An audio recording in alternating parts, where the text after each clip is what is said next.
আসসালামু আলাইকুম, it's me Ashadul. আর আজকে আমরা দেখব কিভাবে আমরা ক্যাম্পেইনে শিডিউল সেট করতে পারি অথবা স্কেডিউল সেট করতে পারি। যেরকম আমাদের ক্লায়েন্টের অথবা আমাদের বিজনেসের প্রতি 24 ঘন্টা সব বিজনেস রান হয় না।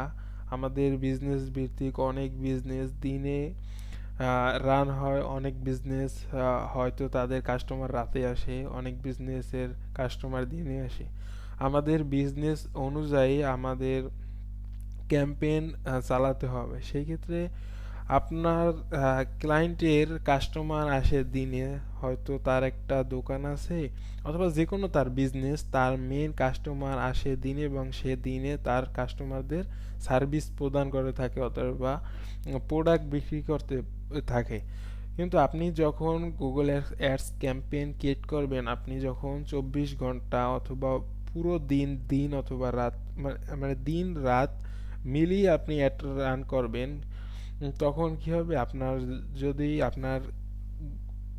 আপনার ক্লায়েন্ট দিনে তাদের সার্ভিস দেয় কিন্তু আপনি রাতেও অ্যাড চালান, সেই ক্ষেত্রে আপনার কস্টগুলো বৃথা যাবে। মানে কেউ যদি কেউ যদি আপনার ক্যাম্পেইনে ক্লিক করে তাহলে কস্ট কাটবে, কেউ যদি ইমপ্রেশন হয় কস্ট কাটবে, তার মানে কি এটা একটা ওয়েস্ট হবে মানি।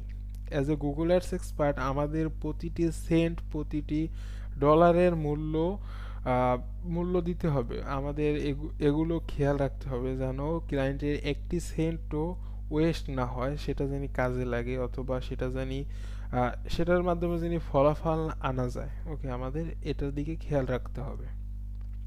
সেক্ষেত্রে আমরা এখন অনেক কথাই বললাম, আমরা এখন দেখব যে কিভাবে আমরা শিডিউল করতে পারি। যেরকম আপনি চাচ্ছেন আজকে সকাল 8টা থেকে রাত 8টা পর্যন্ত আমার দোকান অথবা আমার ক্লায়েন্টের দোকান খোলা থাকে অথবা তার কাস্টমার আসে বা আমার কাস্টমার আসে, সেই ক্ষেত্রে আমি সকাল 8টা থেকে রাত 8টা দেখাতে চাই, সেটাও পারবেন। আবার যদি সকাল 10টা থেকে রাত 8টা, সেটাও পারবেন। আপনার মন মতো আপনি পারবেন 7 দিন এবং 24 ঘন্টাও দেখাতে পারবেন। সেটা কিভাবে, সেটা আমরা দেখি। ক্যাম্পেইন, সেক্ষেত্রে আপনার নিউ একটা ক্যাম্পেইনে যেতে হবে। আপনি এখান থেকে যে কোনো ক্যাম্পেইনে যান, আপনি সেম অপশন পাবেন। সেক্ষেত্রে আমি লিডে যাই, এটা বোঝানোর ক্ষেত্রে শুধু। আপনি যে কোনো ক্যাম্পেইনে গেলে আপনি সেম থিং পাবেন, ঠিক আছে। আমি সার্চে দিলাম, নাও আই ক্লিক অন আমি ক্লিক করলাম কন্টিনিউতে এবং এখন আমি এখানে এগুলো শুধু দেখানোর জন্য। আপনি যখন কাজ করবেন তখন আপনি সুন্দর মতো এগুলো ব্যবহার করবেন। সো আমাদের দেখতে হবে শিডিউল আছে গুগল অ্যাডস ক্যাম্পেইনের মধ্যে।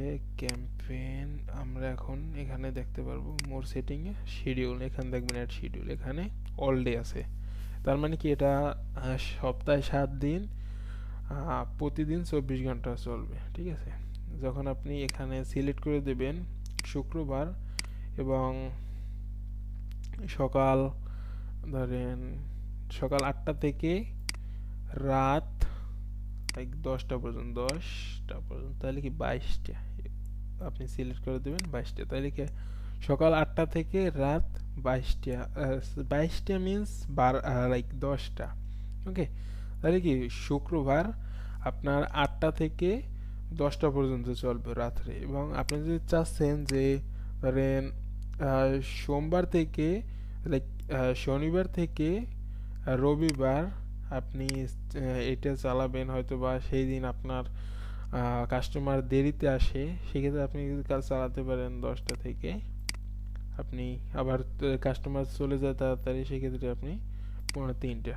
মানে আপনার যেরকম চাহিদা আপনি এখান থেকে সিলেক্ট করে দেবেন। আপনি এরকম 7 দিনের নাম এরকম পাবেন আলাদা আলাদা, এবং অল ডে পাবেন, এবং সোমবার থেকে মন্ডে ফ্রাইডে পাবেন, এবং স্যাটারডে থেকে সানডে পাবেন। আপনার মাস্ট আপনার বুঝতে হবে আপনার ক্লায়েন্টের ক্লায়েন্টের কাস্টমার কখন আসে কখন যায়। ক্লায়েন্টকে এটা নিয়ে প্রশ্ন করবেন যে আমরা আমাদের শিডিউল সিলেক্ট করা দরকার, সেটা আমাদের কস্ট কম হবে। তোমার বিজনেসের কাস্টমার কখন বেশি আসে বা তোমার সেলস কখন বেশি হয়, তুমি আমাকে টাইম বলো, আমি সেই সময় তোমার অ্যাডটা রান করি। এবং সব বিজনেসের ক্ষেত্রে এটা হবে না, আপনার এটা বুঝতে হবে, এটা অ্যানালাইসিস করতে হবে। ঠিক আছে, অনেক বিজনেসে হয় কি, রাতে ফর্ম ফিল আপ করে দেওয়া করে রাখে, like lead form fill up করে রাখে, সকালে ফোন দিয়ে সার্ভিসটা নেয়। অথবা অনেকগুলো আছে ইমার্জেন্সি সার্ভিস যেগুলো সাথে, যেরকম টুইনিং সার্ভিস, কল দেওয়ার সাথে সাথে ধরেন 30 মিনিট, আধা ঘন্টার, 1 ঘন্টার ভিতর সার্ভিসটা ডেলিভারি করতে হয় বা সার্ভিসটা দিতে হয়। হ্যাঁ, সেই ক্ষেত্রে এগুলো আপনার ক্লায়েন্টের সাথে আলোচনা করতে হবে এবং আপনার নিজেরও বুঝতে হবে আপনার ক্লায়েন্টের বিজনেস সম্পর্কে সুন্দরভাবে, দেন আপনি এটা সিলেক্ট করে দিতে পারবেন। এবং এটা খুব গুরুত্বপূর্ণ আমাদের জন্য, আমাদের কস্ট রিডিউস করার জন্য এটা একটা সুন্দর জিনিস হবে। সো ধন্যবাদ। আমার যতটুকু জানা বোঝানোর ছিল আপনাদের আজকে শিডিউল সম্পর্কে আমি চেষ্টা করেছি। যদি আপনি কিছু না বুঝে থাকেন প্লিজ কমেন্ট করতে পারেন, আমি চেষ্টা করব সুন্দরভাবে জিনিসটা বুঝিয়ে দেওয়ার। সো ধন্যবাদ, আজকে এই পর্যন্তই, দেখা হবে নতুন ভিডিওতে ইনশাল্লাহ।